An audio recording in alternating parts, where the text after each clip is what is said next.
So what is a weighted average cost of capital, and how does that number apply to someone who wants to buy a small business? Hey there everyone, it's David Barnett from investlocalbook.com, the blog site and YouTube channel where I talk about buying and selling small businesses, local investing, managing small businesses, and anything else that viewers and readers want to ask me about. Today I want to talk with you about weighted average cost of capital. It's about understanding how much of a return is required on the capital brought into a business. Whether that capital comes from a bank, if you're borrowing money to buy a business, or whether it comes from your own pocket, if you have equity of your own to put into a business. Let's take a look at the whiteboard. I'm going to create a simple balance sheet, and we're going to start to talk about rates of return and get this WACC thing under our belt. Just a second. All right, we're back, and I've got an example balance sheet here that I put up on the whiteboard. And just for simplicity's sake, what we're talking about is on the asset side, we just have stuff. I'm going to leave that blank right now because it doesn't really matter where the money is applied to this. On the other side of the balance sheet, where we have liabilities and equity, there are certain categories of liabilities and equity that we are going to consider when we're talking about our WACC, our weighted average cost of capital. So under liabilities, we have both what are current trade liabilities, things like payables. This is the money that we have to pay out to our suppliers in the next 30 days. We typically are not going to include payables in our WACC calculation, okay? We are going to include any interest-bearing debt that was taken on to invest in the business. So long-term debt and current portions of long-term debt can also be included.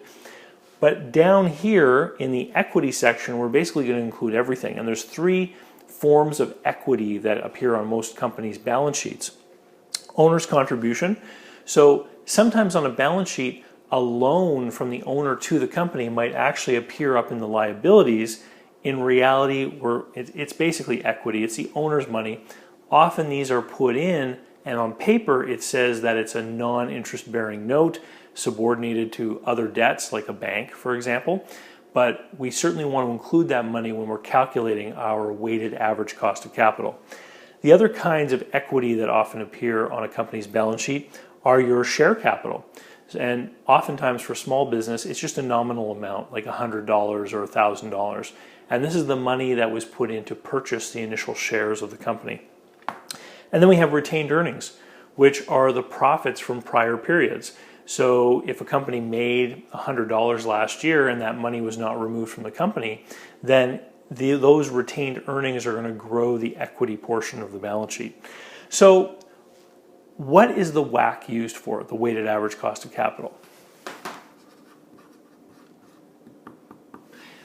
Basically, it's a measure of the rate of return required for an owner to know that the business is actually a worthwhile place to deploy capital, okay? And the WACC is going to be strongly affected by the amount of long-term debt or bank borrowing that the business is able to attract. So the weighted average cost of capital is going to be much lower in a business like a motel, where a mortgage is able to be applied on the real estate of the motel, because you have that big tangible asset, the kind of things that banks love to take as security. They're willing to lend more money. So we're going to make some assumptions here about this business. We're going to say this is going to be a small business, maybe a little service business, for example, and we're going to say that the long-term debt is $50,000, and all of the different equity components are going to be another $50,000. Okay, so our balance sheet is basically equal. We have $1 of debt for every dollar of equity. From a lot of banks' point of view, this would be a very strong balance sheet, a 1-to-1 debt to equity ratio, for example. And let's say that down at the local bank, bankers are making small business loans at 6% interest. So we have 6% is our interest rate on that $50,000 of capital that is put into the business. And then we have to determine what is the required rate of return from our own equity. Now, this video is a result of a comment made to one of my clients by an accountant, okay? And the buyer was basically saying to a seller, it doesn't make sense for me to pay this amount for your business. You have to lower the price, because when I take into account all the money I have to borrow and the finance charges, etc., there's nothing left in it for me. And the seller's accountant basically replied, well, that just means you need to put in more of your own money. So what that accountant was assuming is that my buyer, my client, didn't require any return on his own money, right? So if we have 50-50, 6% on bank financing and 0% on his own, that would mean that the weighted average cost of capital in this example would be 3%. 3%, right? So my buyer was being told that he should be happy with a business that would give him a rate of return that was very low, because he didn't need any kind of return on his own capital. We know from common sense that that just doesn't make sense at all, right? Obviously, if you're going to tie up money in a small business, you need to have a rate of return on that money. So let's take my eraser and get rid of these numbers, because this doesn't make a lot of sense. What kind of rate of return makes sense for equity in a small business? Well, you could take your money as a business owner and you could put it in the bank, and maybe the bank would give you, 1% interest or something like that. You could take the money and put it into, for example, a mutual fund, and maybe the mutual fund's past performance indicates that it might earn you 6 or 7% rate of return, okay?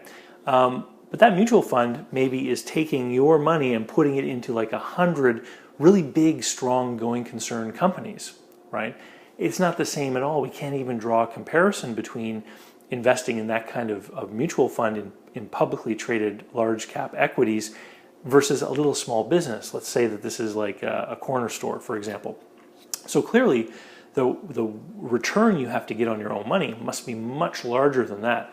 And a lot of the time when we're talking about small businesses, we're actually talking about required returns.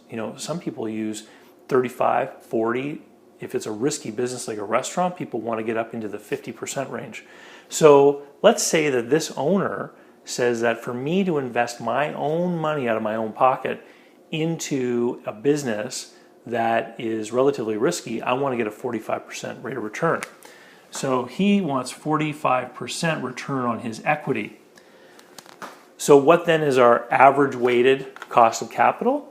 Well, what we do is we take the debt and we multiply that by, as a percentage, so we've got 50% debt, 0.5, and we multiply that by the 0.06, and then we add that to the other 50%, 0.5 for 50% of our total capitalization is equity, and we multiply that by 0.45. And when I work that out, I get 0.5 times 0.06 equals 0.03 plus 0.5 times 0.45 equals 0.23, and I add plus 0.03 gives me 0.26. So our weighted average cost of capital is 26%. So what then can we do with this number? Basically, what we can do is when we make projections about the future earnings of a particular business, we can use that number to discount back those future earnings into a present value to give us an idea of what those future earnings are worth to us as an entrepreneur. Now, we don't necessarily want to pay somebody that amount for buying a business because we want, of course, to make a gain, which means that this is a sort of way of working out what maybe the top most amount that you want to pay. In a lot of instances, if we have to increase the money that we're putting in, and just put yourself in this pair of shoes, if we're going to increase the amount of money that we put in, we're putting ourselves at a higher risk. We want more back out of it, which makes sense, right? if I change the weightings on this, if I were to say that $25,000 of this capital is debt and $75,000 is equity, then that would mean we're going to change this number to 0.25. We're going to change this number to 0.75.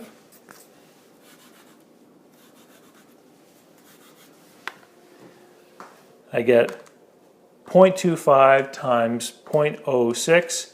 It gives me 0.02. And then I get 0.75 times 0.45. So 75% of my overall capital is on the equity. So that's why there's 0.75 here, represents the 75%. And I've got 100,000 in total. So 75 out of 100,000 is 0.75 times 0.45 gives me 0.34. Oh, sorry, 34. And then I add the 0.2, gives me 0.36. So now we've gone from 26% to 36%. So by deploying more of our own money, our weighted average cost of capital has gone up. We now need an even better rate of return on future earnings in order for it to make sense for us to put money into this business. So it just goes to show that what the accountant was saying, if he said, you know, there's not enough money in it for the buyer, then what you have to do is put in even more money of your own, it actually is completely counter to the reality of the situation. If the buyer put in more of his own money, then the rate of return would have to get even higher, right? And so obviously this is a situation that you want to avoid. Whenever possible, we want to maximize the amount of leverage, and this varies by industry. It's also one of the key reasons why, at the end of the day, vendor financing is always a part of small business acquisition, because we simply can't find the banks that are willing to lend a really high amount of money on a lot of these small business deals. So we have to turn to the vendor to become that bank, because we need to be able to get into these businesses with the least amount of our own money. Anyway, that's a lesson on weighted average cost of capital. I'm going to be making some more videos where I refer to WACC, and that's why I wanted to make sure I took you through the math today. And I'd love to hear your comments. Please comment below. If you found this video useful, please click like and share it. It's the way that the internet figures out which videos actually have good content, and other people who need this information will be able to find it more easily. Come on down to investlocalbook.com and sign up for my weekly email. It's free, it's once a week, and you get to see videos like this one before everyone else. Anyway, thanks again, Dave Barnett. It's a pleasure to be here, and I'll see you next time. Cheers.